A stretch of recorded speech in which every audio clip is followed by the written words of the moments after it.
Man, so last night I found out that Pee-wee Herman passed away. And let me tell you something about this guy, man. If you were an 80s kid, like if you grew up in the 80s, Pee-wee Herman was a big deal. This guy was a big part of our childhood when we were growing up. But yeah, in the news they were saying he never disclosed his illness. They said he was battling cancer for like the past 6 years, and he just never released the information to the public. So yeah, he always seemed like he was a pretty private dude. But yeah, I didn't even realize he was 70 years old, because he aged pretty well over the years. And you got to remember, I think it was back in 2016. He did another Pee-wee film, Pee-wee's Big Holiday, with Joe Manganiello, if I'm pronouncing his name right. You know who Joe Manganiello is? He's the guy from True Blood. When he did Pee-wee's Big Adventure, that movie came out 38 years ago. And if you go back and watch it now, yo, there's so many one-liners in that movie. That movie's like, you got so many lines in that movie that still hit, yo. I'm telling you, man, that movie is mad funny. If you've never seen that movie, dog, check that movie out now. Because if you got kids, you pretty much know, like, when a kid finds it like a television show or a movie that they like a lot, they're gonna watch that shit like 100 times a day. I literally know every line in that movie. Like, that's one of those films you can go back and you can just watch over and over again, and it just never stops being funny.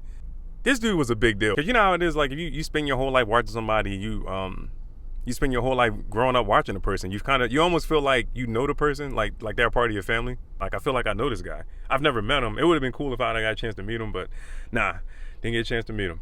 You go back and watch all of his old films, man. It triggers, like, it brings back so many childhood memories, like so many good childhood memories. It's just a really dope feeling. If you want me to name drop his most memorable work, like as far as like television and film, from what I can remember, because you got to remember, I think when he did that first Pee-wee Herman movie, Pee-wee's Big Adventure, that movie came out in 1985. So like around that time, I think I was like I was like 5 years old, maybe almost 6 years old.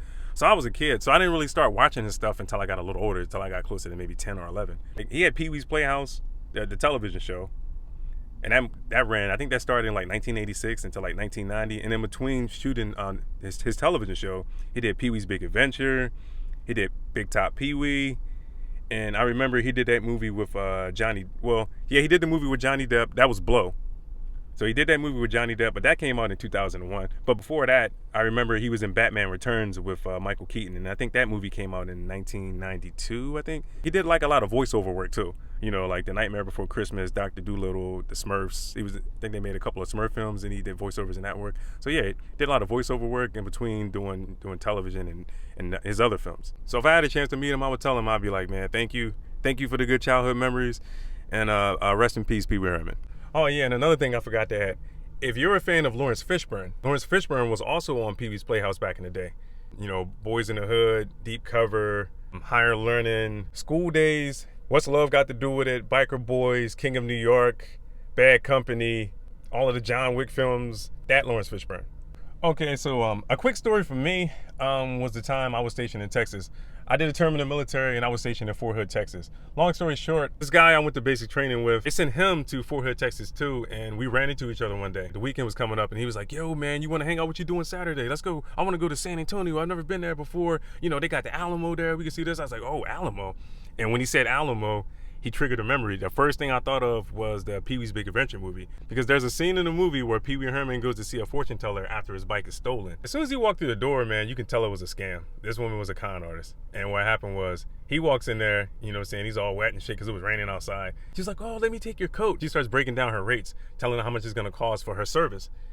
And he was like, well, tell me why I'm here first. And she was like, you're here because you want something. Yeah, I mean, of course he wants something. Why else would he come here to talk to your ass if you didn't want something? I mean, like, you pretty much just telling this man what he want to hear.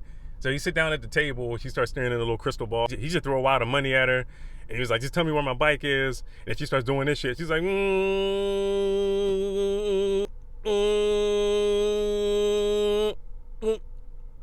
the Alamo. Can you remember, like, back in the day, they used to put like advertisement on the side of buildings? So she sees the Alamo on the side of the building, and then right underneath the top part of the advertisement, it says extra storage in the basement or something like that. So he's like, well, where's my bike? And she's like, it's at the Alamo in the basement. And then he just runs out.